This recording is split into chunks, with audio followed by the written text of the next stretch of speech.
আসসালামু আলাইকুম everyone, welcome back to my channel Mahima cooking house. আজকে আমি আপনাদেরকে পটল দিয়ে ডিম ভাজি তৈরি করে দেখাবো। অনেকেই বাসায় আছে বাচ্চারা পটল খেতে চায় না, তাদেরকে কিন্তু এইভাবে করে যদি ডিম ভাজির সাথে দিয়ে দেন পটলটা, তাহলে কিন্তু তারা বুঝতেও পারবে না যে আপনি এর ভেতরে কী দিয়েছেন, আর সেইভাবে কিন্তু তাদের খাওয়াটাও হয়ে যাবে। আজকে তাদের এই সমস্যা দূর করার জন্যই কিন্তু আমি এই রেসিপিটা আপনাদের জন্য নিয়ে এসেছি। আশা করি সবার ভালো লাগবে। সো কীভাবে তৈরি করতে হয় সেটা দেখার জন্য আমার সাথেই থাকুন। আমি এখন রেসিপিটি শুরু করছি। প্রথমে এখানে পটল কুচি কুচি করে কেটে নিয়েছি, তারপরে ধনেপাতা কুচি করে নিয়েছি, পেঁয়াজ কুচি করে নিয়েছি, কাঁচামরিচ কুচি করে নিয়েছি, আর দুটো ডিম দিয়ে দিলাম, আর লবণ দিয়ে দিলাম স্বাদ মতো।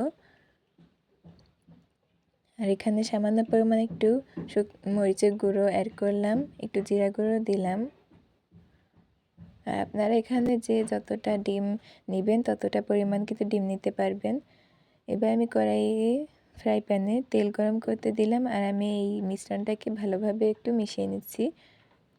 এভাবে করে যদি দেন তাহলে কিন্তু বাচ্চারা বুঝতে পারবে না যে আপনি এটা পটল দিয়ে তৈরি করেছেন। আমার বাসায় তৈরি করার পরে কিন্তু কেউই বুঝতে পারেনি যে এটা পটল দিয়ে তৈরি করেছি।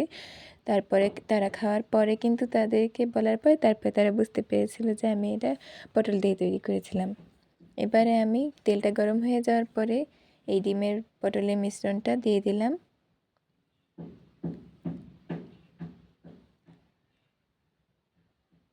এবার এটা ঢাকনা দিয়ে ঢেকে দিয়ে এটাকে ভাজি হতে দিব। আপনারা একবার এটা বাচ্চাদের দিয়ে দেখবেন, তারা কিন্তু একদম বুঝতেই পারবেন না, তারা আরও মজা করে খাবে।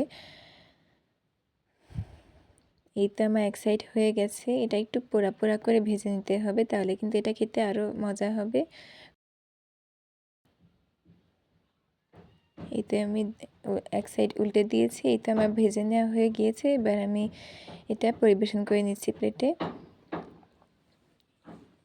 এটা একটু পোড়া পোড়া করে ভেজে নেওয়ার কারণটা হচ্ছে এটা একটু ক্রিস্পি হয়, পটলগুলো একটু ক্রিস্পি হয়, খেতে কিন্তু অসম্ভব মজা লাগে এর জন্যে। সো কেমন লাগলো রেসিপিটা অবশ্যই কিন্তু কমেন্টে জানাবেন। আর আপনারা যদি এই রেসিপিটি তৈরি করে আপনারা যদি অনেক উপকৃত হন তাহলে কিন্তু অবশ্যই কমেন্টে জানাবেন। আপনারা যদি এটা তৈরি করে থাকেন তাহলে অবশ্যই পিকচার শেয়ার করবেন। আর যদি আমার এই সুন্দর নিত্য নতুন রেসিপিগুলো যদি আপনাদের কাছে ভালো লেগে থাকে তাহলে অবশ্যই সাবস্ক্রাইব করবেন, ভিডিওটি ভালো লাগলে লাইক করবেন। আর যারা পেজ থেকে ভিডিওটি দেখছেন তারা অবশ্যই পেজটি ফলো করে দিবেন, একটি লাইক করে দিবেন। আর এই রেসিপিটা কিন্তু আপনারা অবশ্যই একবার বাসায় ট্রাই করবেন, নাহলে কিন্তু আপনারা মিস করে যাবেন। এর যা স্বাদ সেটা কিন্তু না তৈরি করলে আপনারা বুঝতে পারবেন না। তাই আপনাদের রিকোয়েস্ট করছি আপনারা প্লিজ একবার এটা ট্রাই করে দেখবেন বাসায়।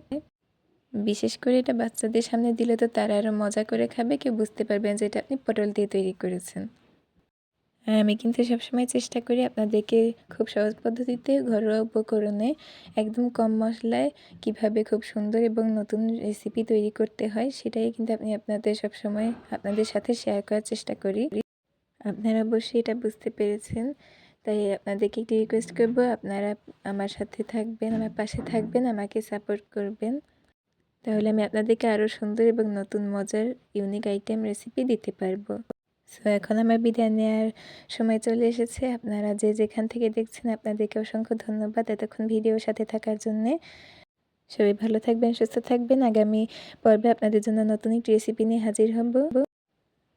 ততক্ষণ পর্যন্ত সবাই ভালো থাকবেন, সুস্থ থাকবেন, নিজেদের খেয়াল নেবেন। সবাইকে ধন্যবাদ। আল্লাহ হাফেজ। আসসালামু আলাইকুম সবাইকে।